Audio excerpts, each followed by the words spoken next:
എല്ലാവർക്കും നമസ്കാരം. നമ്മുടെ പുതിയൊരു വീട്ടിലോട്ട് സ്വാഗതം. നമ്മുടെ തമിഴ്നാട്ടിൽ കണ്ട പോലെ കുഞ്ഞു ഹോസ്പിറ്റലിലാണ് കേട്ടോ. അവന് ചെറുതായിട്ടൊരു ചുമയുണ്ടായിരുന്നു. അപ്പോൾ ചുമ നമ്മൾ സാധാരണ ചുമയും പനിയും വരുമല്ലോ. അപ്പോൾ നമ്മുടെ ഹോസ്പിറ്റലിൽ കൊണ്ടുപോയി സാധാരണ മരുന്ന് എഴുതി 5 ദിവസം കഴിഞ്ഞ് വായു എന്നാണ് ഡോക്ടർ പറയാറ് കേട്ടോ. പക്ഷെ ഇപ്രാവശ്യം എന്താണെന്ന് പറഞ്ഞിട്ട് അവന് ചെറുതായിട്ട് കിതപ്പുണ്ടായിരുന്നു. അപ്പോൾ കിതപ്പ് ഞാൻ നോട്ടീസ് ചെയ്തായിരുന്നു. പക്ഷേ പിള്ളേരല്ലേ, ഓടിച്ചാടി കളിക്കുകയല്ലേ, അങ്ങനെയാണ് ഞാൻ വിചാരിച്ചത്. അപ്പോൾ അതുകൊണ്ടായിരിക്കും കിതപ്പെന്നാണ് കേട്ടോ ഞാൻ വിചാരിച്ചത്. ഹോസ്പിറ്റലിൽ കൊണ്ടുപോയി ഡോക്ടറെ കാണിച്ചപ്പോൾ ഡോക്ടർ അഡ്മിറ്റ് ചെയ്യണമെന്ന് പറഞ്ഞു. അഡ്മിറ്റ് ചെയ്യണമെന്ന് പറഞ്ഞപ്പോൾ ഞാൻ എന്ത് പറ്റി, അങ്ങനെ സാധാരണ പറയാറില്ലല്ലോ, എന്താണ് ഇങ്ങനെ കാര്യമായിട്ടുള്ള ചുമയൊന്നും കാണാനുമില്ല, കഫക്കെട്ടുമില്ല.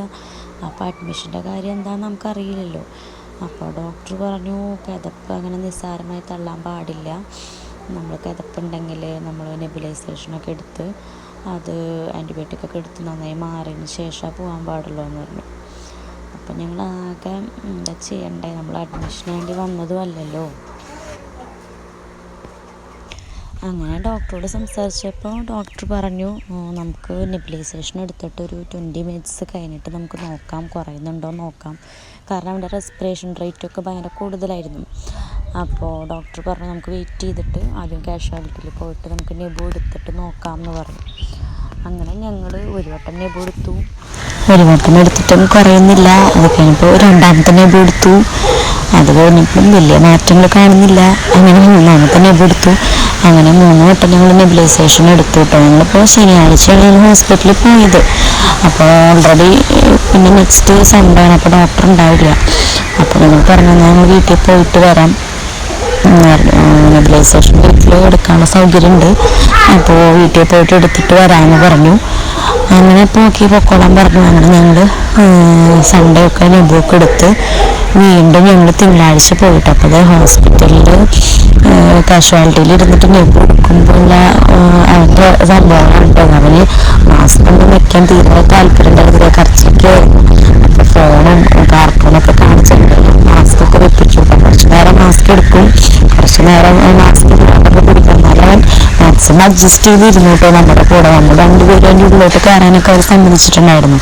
അതുകൊണ്ട് പിന്നെ മൊബൈലൊക്കെ വെച്ച് കൊടുത്ത് ഞങ്ങൾ അഡ്ജസ്റ്റ് ചെയ്ത്. എന്നാലും അങ്ങനെ ആക്റ്റീവായിട്ടൊക്കെ തന്നെയാണ് ഇരിക്കുന്നത്, കുഴപ്പമൊന്നുമില്ല. നമ്മൾ കാണുമ്പോൾ പ്രശ്നങ്ങളൊന്നും തോന്നില്ല. പിന്നെ വയ്യാണ്ടതിൻ്റെ ഒരു ക്ഷീണമുണ്ട് അവന്, അത്രേ ഉള്ളൂ, വേറെ വാശിയും കാര്യങ്ങളൊന്നും ഇല്ല കേട്ടോ.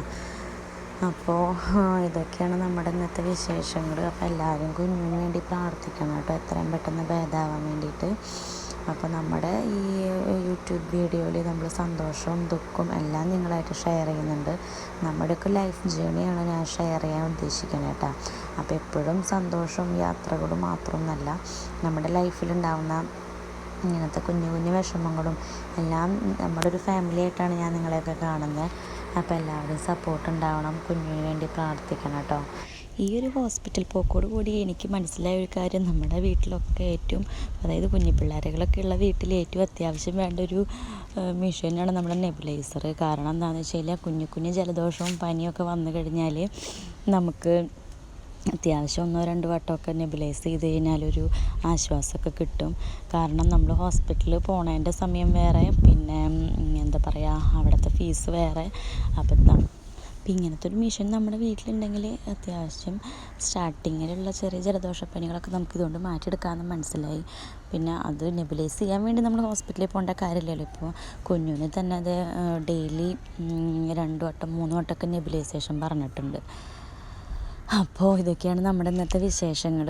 അപ്പോൾ എല്ലാവരും കുഞ്ഞുവിൻ്റെ വേഗം ഭേദമാകാൻ വേണ്ടി പ്രാർത്ഥിക്കുക. അപ്പോൾ അടുത്ത വിശേഷങ്ങളൊക്കെ ആയിട്ട് ഞാൻ വരുന്നുണ്ട്. അപ്പോൾ എല്ലാവരുടെയും സപ്പോർട്ട് ഉണ്ടാവണം, പ്രാർത്ഥനകൾ വേണം. അപ്പോൾ ഇന്നത്തെ വീഡിയോ ഇത്രയൊക്കെ ഉള്ളൂ കേട്ടോ. അപ്പോൾ അടുത്ത വീഡിയോയിൽ നമുക്ക് വീണ്ടും കാണാം. Bye bye.